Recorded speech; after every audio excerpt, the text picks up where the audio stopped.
Good morning, friends. Welcome back to this important lecture, which is 46th in the series. And as you know, this important lecture series has been initiated to commemorate a very important cause for every Indian. That is to commemorate the 75 years of India's independence, which we are going to complete on 15th August 2022. In this lecture series, we have very important lectures by eminent persons, not only on the research connected with the agriculture, but on general topics connected with the economics, with the policies, with the motivational lectures, with the stress management lectures, many lectures. Like we had lectures by Chief Economic Advisor, we had lectures by C.C. Ravi Shankar.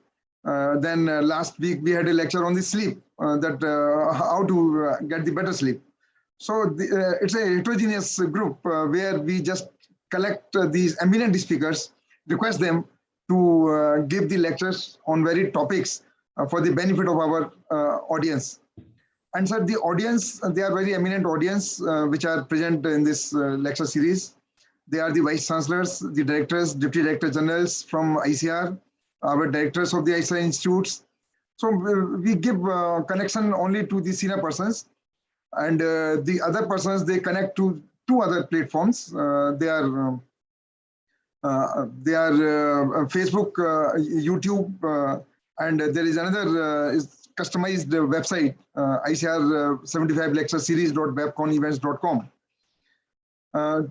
Friends, as you know, under this lecture series, the today's lecture is very important lecture on a very important topic, and that is, if not global hunger index, then what? We all know the contribution of ICAR, the contribution of our universities, the contribution of our farmers, that despite producing a surplus food, despite producing the nutrition-rich crops, biofortified crops, still we are far behind even our some of our neighbors. So that is really a cause of concern, that where we are wrong. And Professor Nigam has done a extensive research in this global hunger index. His research has been produced, has been presented and discussed at various forums, including Niti Aayog, including ICMR, including many other platforms. As you know, Professor Nigam, he is a very hardcore researcher, statistician. He was earlier the professor at the Indian Agricultural Statistics Research Institute, the premier institute of ICAR. And he was also the director of, I can say the founding director at the Institute of Applied Statistics and Development Studies. And he is known for his basic research in statistics, combinatorial theory, experimental design, survey sampling, to nutrition, hunger, hygiene, health, and many more topics. He always picks up the topics which are of national and international cause. So, friends, as you know, he has several research papers, basic research papers, I can say, which have really changed the thinking we have in the design of experiments, in the sampling theory, and many other areas of these statistics. He has published a very important book on statistical aspects of community health and nutrition. Professor Nigam, he belongs to Uttar Pradesh, Unnao district. He did his graduation from Agra University in 1960, the post-graduation from Lucknow University, again in statistics, PhD from Banaras Hindu University, and he was working at IASRA, as I have already told. He is our teacher, he is our guru, and he is well known for his contributions in the field of statistics. And he didn't require much more than this. He's a well-known figure. If you talk to any statistician world over, you can know that who is Professor Nigam. So thank you very much, sir, for giving us this opportunity to listen to you. And in this audience, we have, as I told you, many vice chancellors, but more importantly, we have Professor Gupta also. We have Professor Padam Singh, who are also well-known figures in the area of statistics. And we have many other noted persons. Director ICAR is also present today. And you can see many vice chancellors in the list, and many important persons from the ICAR headquarters. Our Deputy Director General, Crop Science, Dr. T.R. Sharma is there. And to name a few, many persons are there. So, sir, I am sure your lecture will give us new ideas, new thoughts, and we can just see that where we are wrong. So over to you, sir, and thank you again, once again, sir, for having agreed to deliver this lecture. Over to you, Professor Nigam, sir. Oh, thank you, RC, for giving me to address you as RC only, because I have been doing that since many, many years. And I must also thank ICAR for giving me this opportunity. ICAR and related organizations, you being in particular, in picking me up for this lecture on this important topic. Can we have that lecture on display?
Yeah. Is it visible, sir? Thank you so much.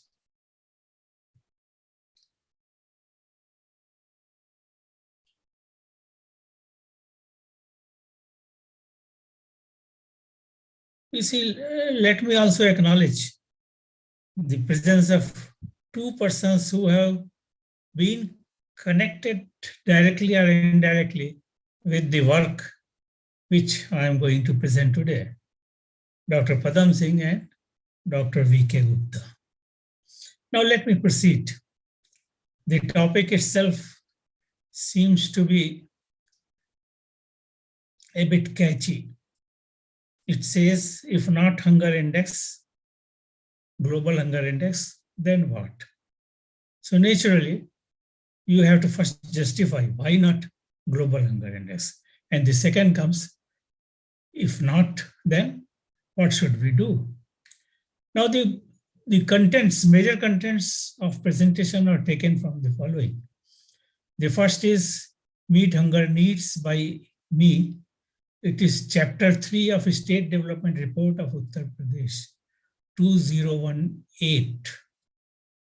And this was to be released by the Chief Minister of Uttar Pradesh. But you see the pandemic and then the elections. So maybe it is done now, immediately after elections. The other thing which I have taken from is the ICMR project. It was hunger mapping of Gram Panchayats of Bandha, district of Uttar Pradesh.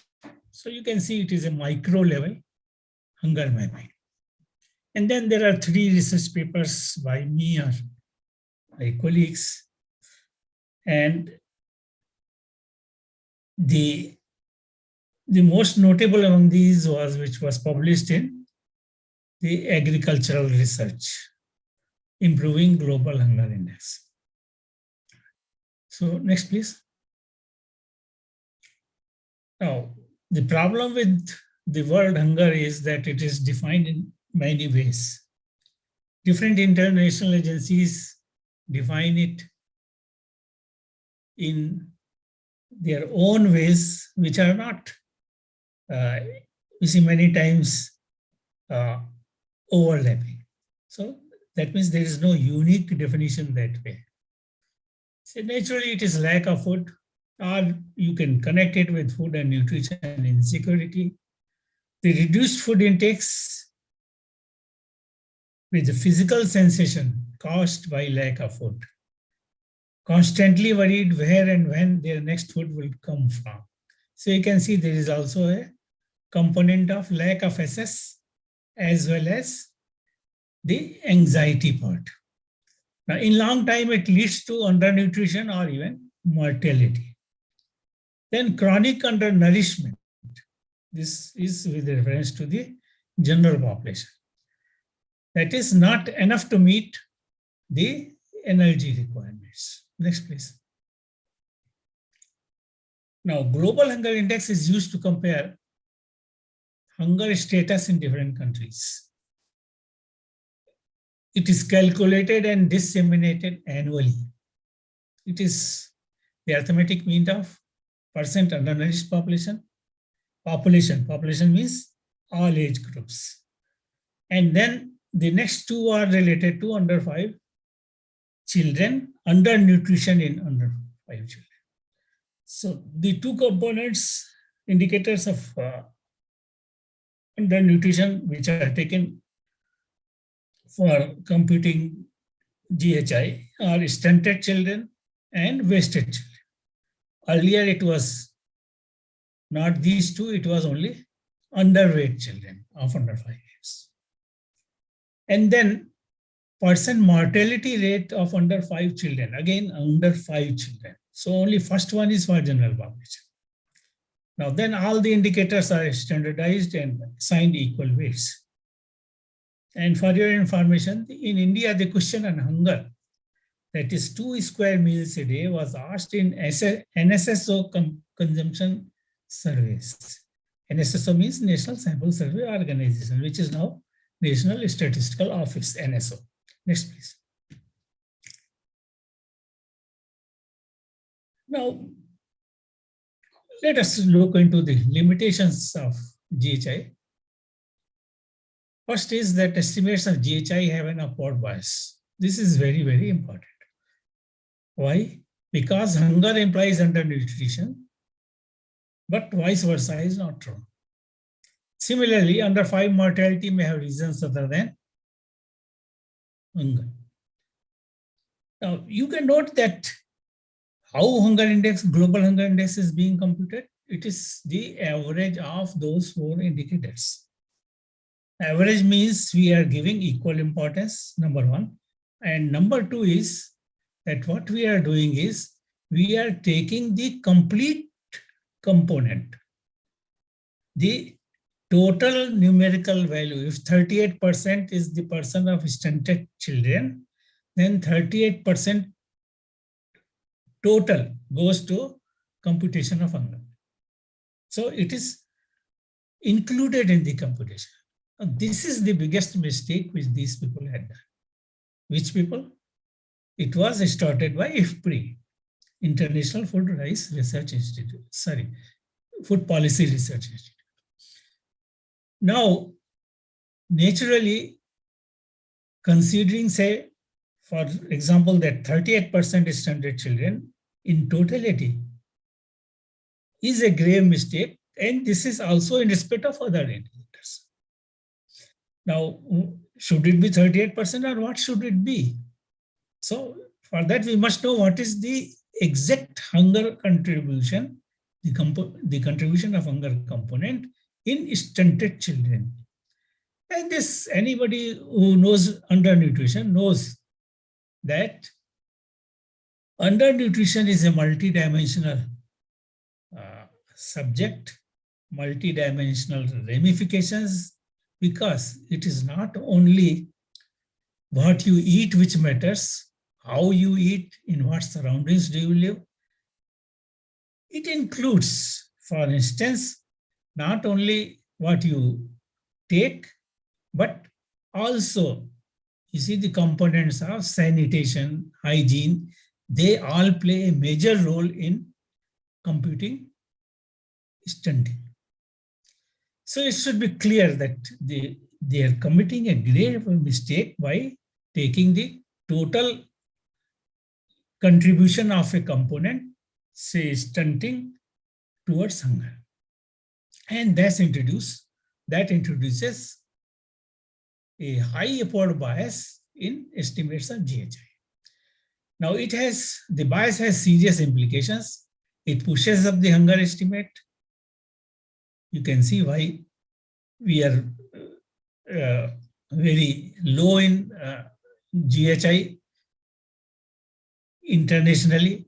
The extent of bias is likely to be substantial, as hunger is most likely to be a small part, not only small part, actually it should have been a very, very small part of undernourishment, undernutrition and mortality. Now it is not evaluate, please go back. It is not possible theoretically to evaluate this bias because of confounding between indicators and hunger.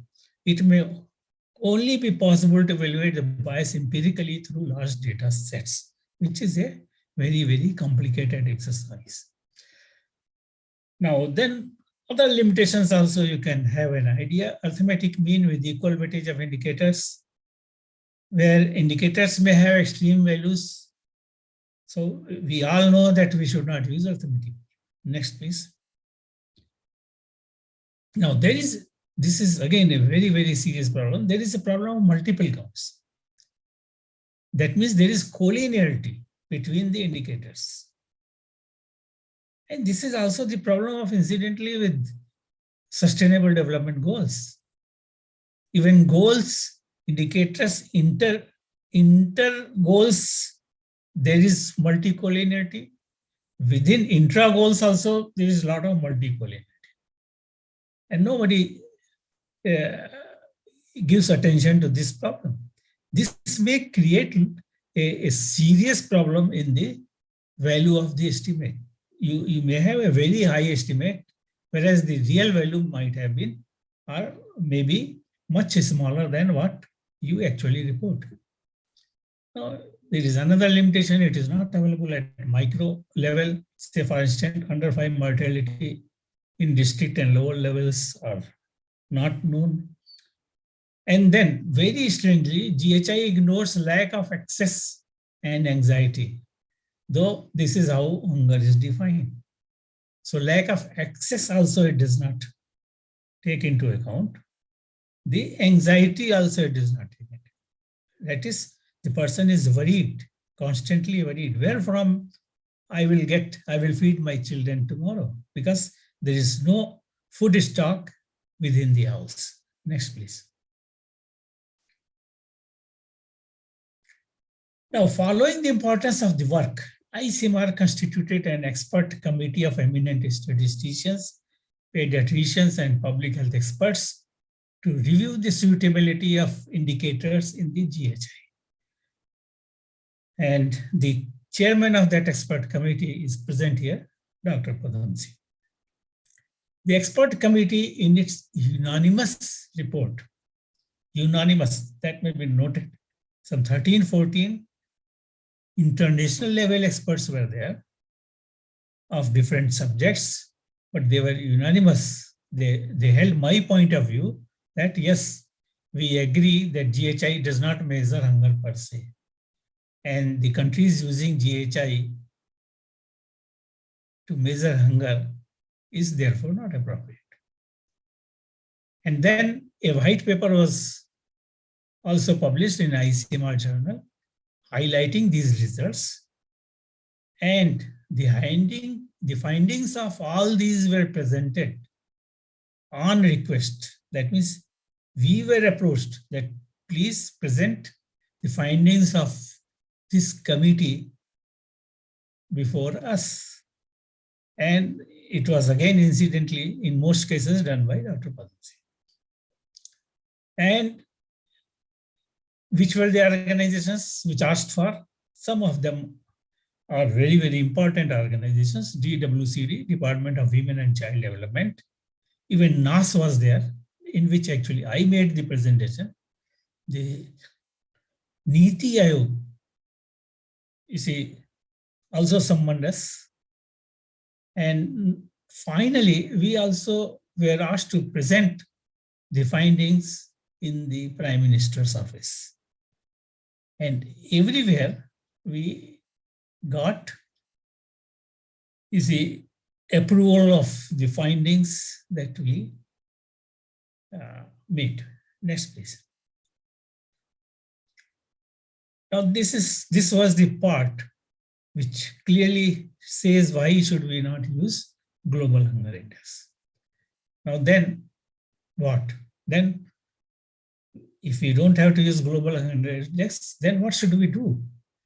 And so we here discuss as alternatives to GHI. First is, this is for just your information, that zero hunger is one of the very important goals of sustainable development goals. Now then, we look for good quality survey-based data, which captures, you see, access and anxiety through indicators having a direct bearing on hunger. So we want to bring in access, lack of access, as well as anxiety. That means we are going to we seek to conduct behavioral response through surveys. And that is what is written here. Two options can be survey-based behavioral responses, based indicators, and then dietary intakes of important foodstuffs of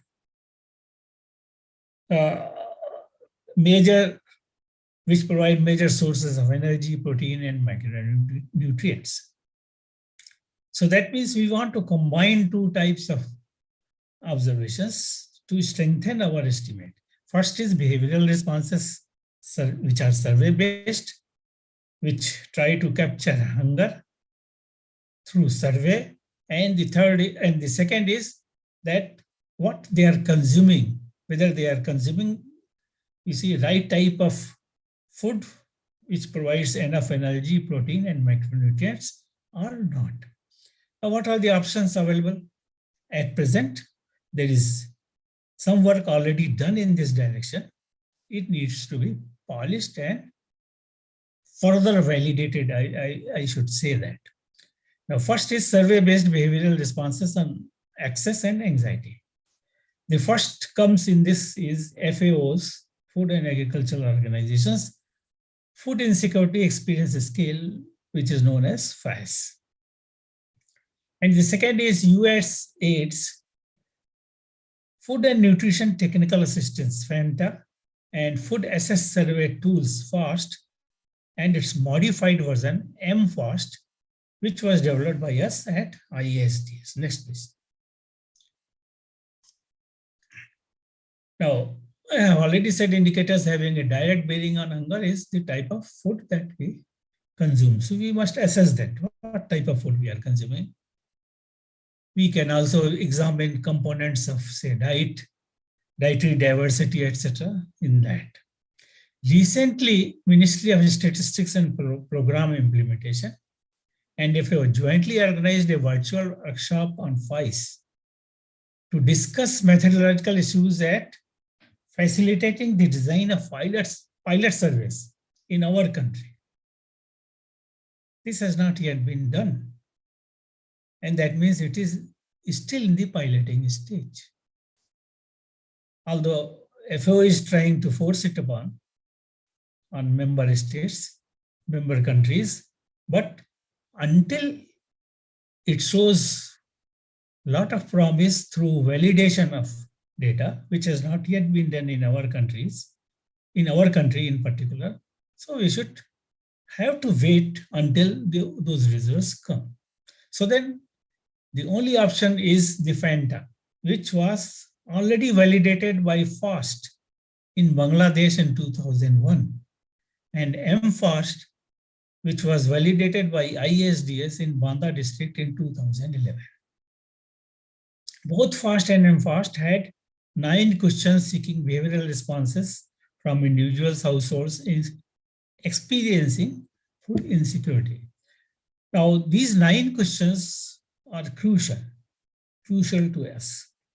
Actually, initially they had more than 60 questions. And over the conduct of their, validation study, these were,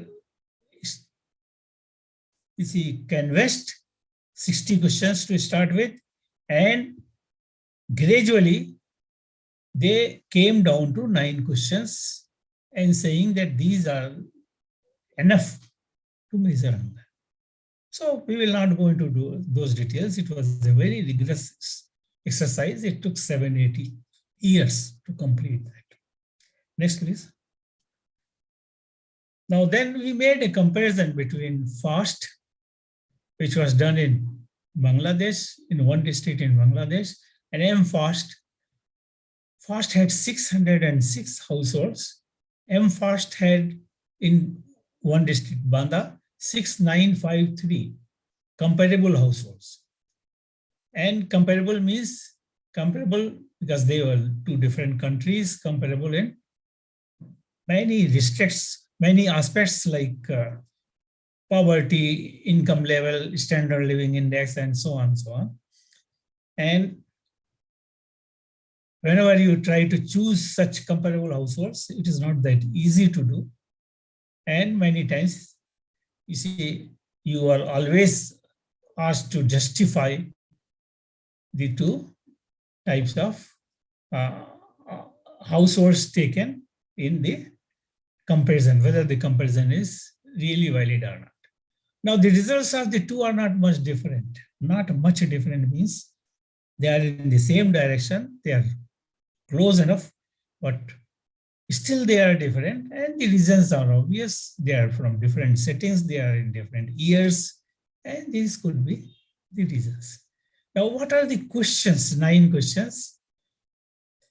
MFAST study, the 9th MFAST is slightly modified version of FAST.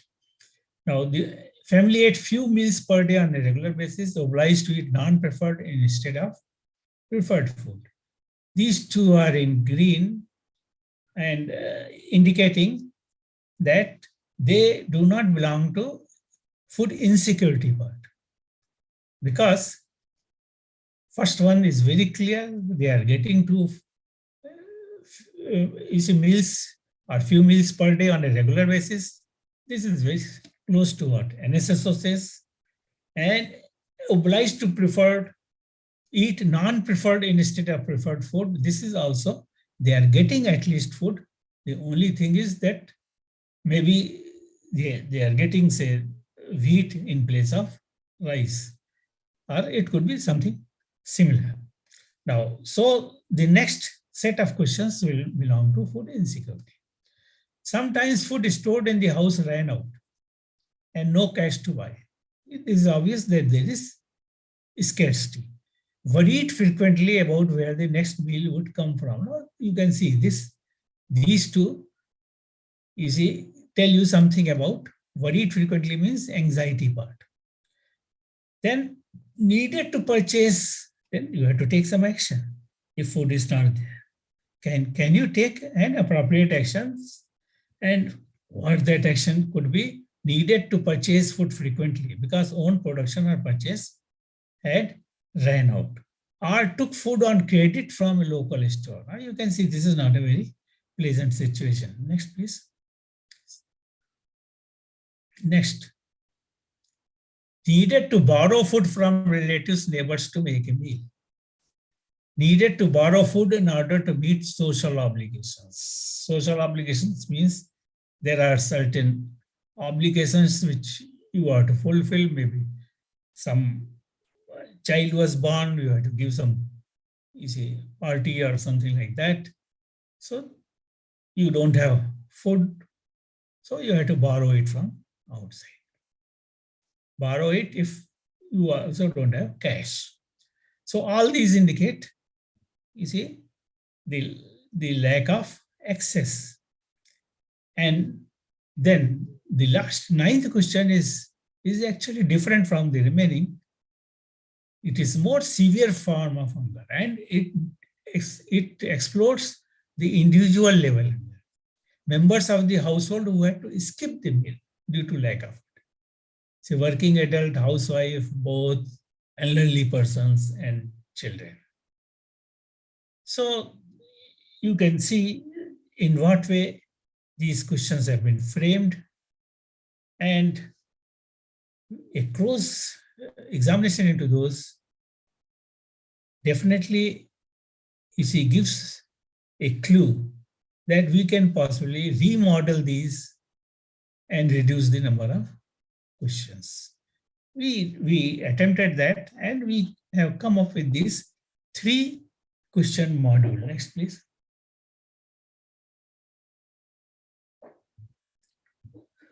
Now, the family ate, what is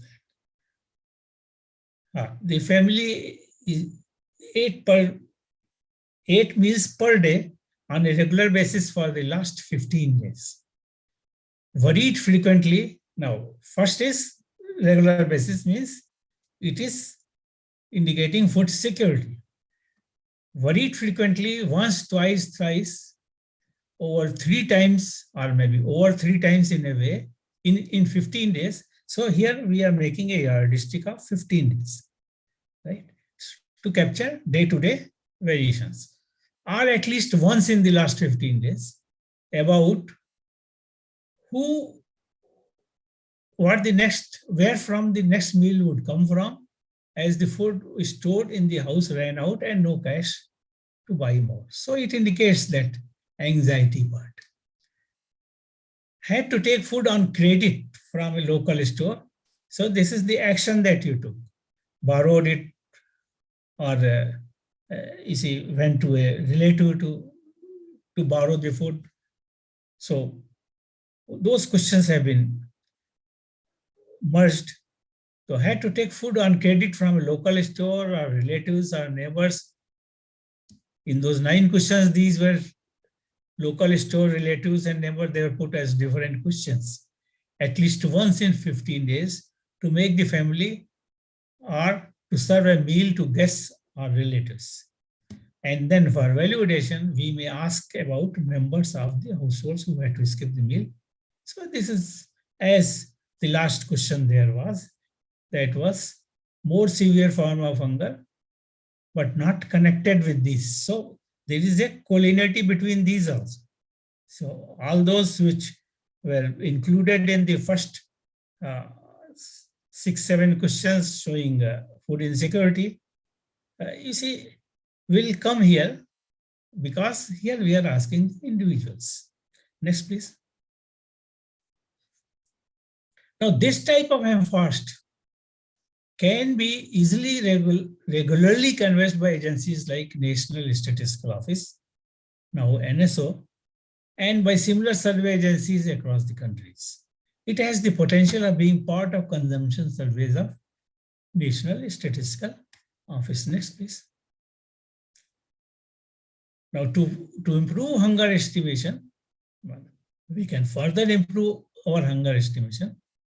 You see, the 2 components we have already included, but if we can get some more information on lack of access, so we should include that. That will further improve the hunger estimate. And that information can be added from the secondary data on, say, on PDS system, supply, natural disasters, cyclone, others, and related variables to assess the excess component. Such, you see, data can be available from studies like food insecurity and food and nutrition insecurity atlases, which provide data on availability, access, and observation. And finally, I must say that dietary and consumption surveys should not be conducted every year. It is very difficult, very time consuming. Particularly dietary surveys cannot be conducted every year, should not be conducted every year. And what we recommend is they should be conducted every 3 years. This would allow evaluation of hunger status at a low cost without much difficulty. Next, please. So next is the one which I want to say from my heart. Okay, thank you so much. If you have, let me leave the floor to. Thank you, sir. Thank you, sir, for giving these valid reasons and enlightening us with your this research work, which has been greatly accepted at the PM level, at the Niti Aayog level, and all other policy level departments of our government. And I'm sure that with this insights, the international agencies will take a corrective measure and will come out with the measures which you have suggested, like fast and fast, or the other kind of corrective measures which are required. Now, if Dr. Padam Singh is there, may I invite the comments or some additional thing from Professor Padam Singh. Can you unmute Dr. Padam Singh, please? Arpit? Yes, sir, you can speak. Thank you, Dr. Agrawal. Thank you, Dr. Nigam. I think for the audience, let me say, in India, Professor Nigam was the one who initiated discussion on this global hunger index. And he started 2 years back. And that time, no seriousness was attached to this issue. Now, the government was being attacked from all sides. How is it that our ranking is so poor? Now, ICMR also constituted a committee. WCD got interested, and everybody. And then the work of Professor Nigam became handy on this subject. I think he is the only one who has done this behavioral survey. And Dr. Agrawal, let me bring it to the attention of everybody that FAO, they are trying to impose, I am using the word impose, FIES, Food Insecurity Survey. They have developed a module of 10 questions, and what is being propagated is that this is FIES which should be used by all countries to measure hunger. And using that through Gallup surveys and all that, the latest 2021 report of GHI, they used some data out of such surveys. NSSO, as Professor Nigam has already said, we were collecting similar information on all household consumption expenditure surveys of 2 square meals a day. I think this is the right time that somebody has to, compare these 3 methods. One is NSSO, 2 square meals a day, the FAO method, FIES, and the third one, which Professor Nigam has already piloted. The FIES has not been piloted for India. And I think one can come out, with a judicious combination of all the 3, or maybe one of these 3, and whatever is available on the subject should be made use of. FAST. It is not that Professor Nigam used just the fast, but he modified it in Indian context.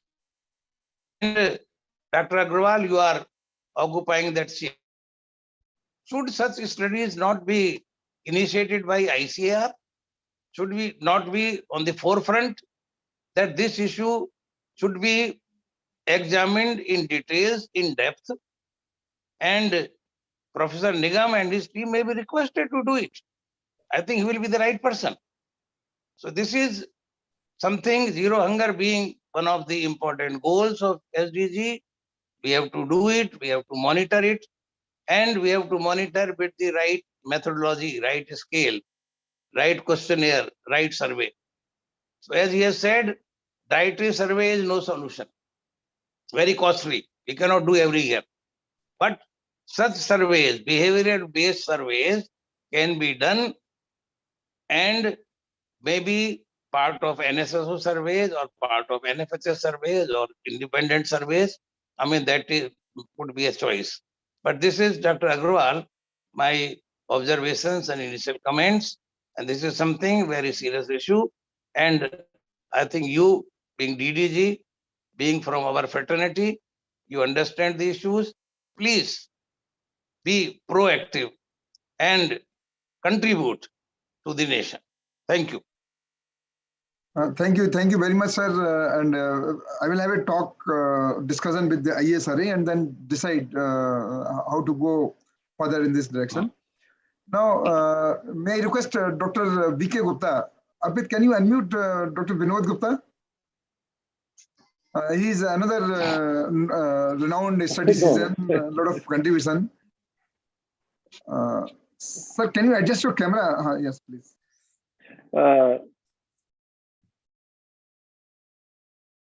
Sir, unmute, please. I'm unmute. No, it's fine. Yeah. No, it's fine, sir. You can go ahead. Now again, it is mute, sir.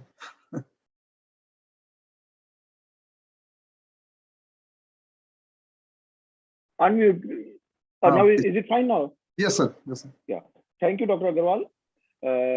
Thank you, Professor Arun Nigam, for a very interesting, very illuminating, and a very good exposition of some very great ideas on a very major problem of current interest. I think global hunger index has become a global problem also. There's a discussion globally on this very aspect. You have already given a very brilliant exposition, and Professor Padam Singh has also enumerated a lot about this. So I don't think there is much left to add to what has already been described. And to confess very honestly, I am not an expert in this area, but as a statistician, I may like to say a few words. First and foremost, what I would like to say is that I had a good fortune of knowing Professor Nigam for the last 50 years. I've known him for the last 50 years, starting from 1972. And since then, we have been in very close touch with each other, including Dr. Padam Singh. We have always been together discussing and, doing things together. He has been my mentor. He is my mentor, and he will continue to be my mentor. That is a fact which I cherish, and I really enjoy that. But more than that, he is also very good friend. So that is about his personal characteristics. I know him since I have been traveling all along in this journey with him. I know that whatever research topic he undertakes, he puts his full weight behind it. He does it with all seriousness, and he becomes a champion in that. And Dr. Agarwal, you have known him as much, if not as much as I have known, but not less than that also. And you know how he started his career, and he was an expert in combinatorial theory, and he was doing designs and experiments with mixture, partially efficiency balance design, response surfaces. Hardcore statistics, basic research. And then from there, he moved on to hunger, poverty, health, child nutrition, and so on and so forth. His several recommendations have been adopted by the government. So that is the transformation that has taken place from a hardcore statistician, basic research statistician, to an applied scientist. But even when he was a hardcore statistician at ICAR, I remember we had done a project together. We had done some research work also. from these at that time so-called the model agronomic experiment, we dig out some data, and when we plotted the yield against the levels of nitrogen, phosphorus, and potash, we found that the distributions are highly skewed. They are not symmetric. So he introduced what are known as the inverse polynomials. So he had an eagle eye looking into the data and looking into some problems which are of great importance as far as the innovative applications of statistical sciences are concerned to solve real life problems.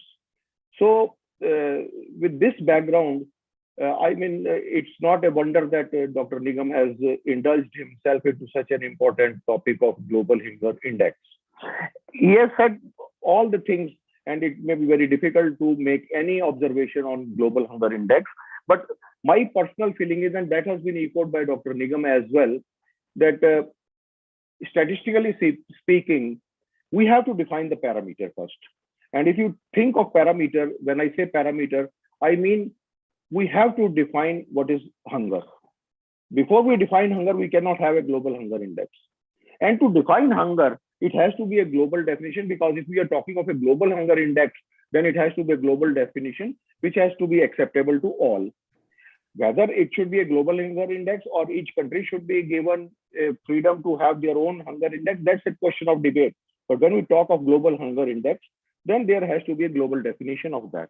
And as Dr. Nigam mentioned in his address, that global hunger index, the main proponent of that is access to food.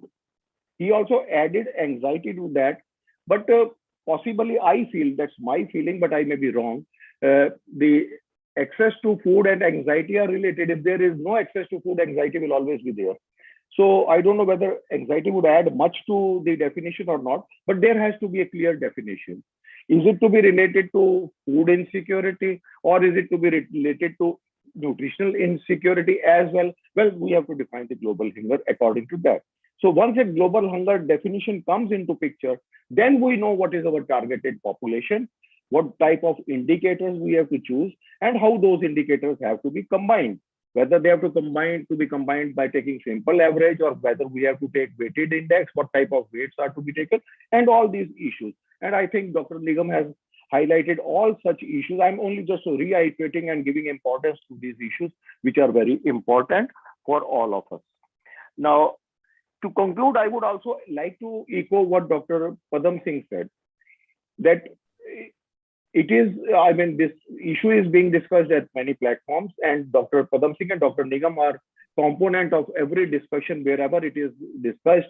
So maybe ICAR, NAS, Niti Aayog, all of these have to combine together and impress upon the government of India that this should be taken up on a large scale, and some useful studies should be conducted. And who else can do it then other than ICAR?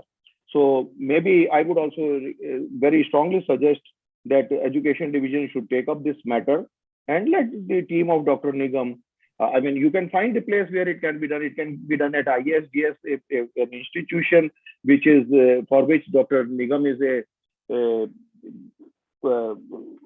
consultant, senior consultant, or consultant advisor. Actually, that organization has been developed by him only, and maybe ISRI. So all these, these institutions can join together and come up with a platform. I'm indeed grateful that I became a part of this, and I thank Dr. R.K. Agarwal for giving me this opportunity to become a part of this very illuminating talk. Thank you very much, Dr. Nigam. I'm sorry I have been a little long, but I was, very emotional in talking. So thank you very much. Thank you, sir. Thank you very much, sir, for your comments, for your feelings. And we know that Professor Nigam has been a very good teacher, and this has been proved today also. I requested him not to involve any statistical parameters or all those symbols in this. And that's why he has given a very layman's language. Everybody can understand that what are the problems. Because that much mathematics, statistics, everybody knows. What is the arithmetic mean and what is the percentage and other kind of. He has not used any complicated statistical terms during his talk. It's a great thing. And that is the identity of the great teachers. That when they talk, they can talk in a very layman's language, which even a person who doesn't know ABCD of that subject, he can understand. So thank you very much, sir. And I'm sure that this talk has benefited our all colleagues, our all vice chancellors, our all senior colleagues, DDGs from ICAR. Somehow I got a regret from our DG. He could not join because of his parallel meetings. But I'll convey the message to him. Otherwise, he personally wanted to attend this and wanted to get benefited by this. So I thank all my colleagues who have joined for this important lecture. And in this lecture series, we have many more lectures to come by international experts, national experts. And it's a weekly lecture series which we do. And at the end of this lecture series, we are going to compile a document by having the salient points, recommendations of these lectures. So we are eagerly waiting for that compilation. We are working on it. And maybe by 15th August, we'll release that important document to, for the benefit of all. So thank you once again, sir. And thanks to all my esteemed colleagues. Namaskar. Thank you so much. Namaskar.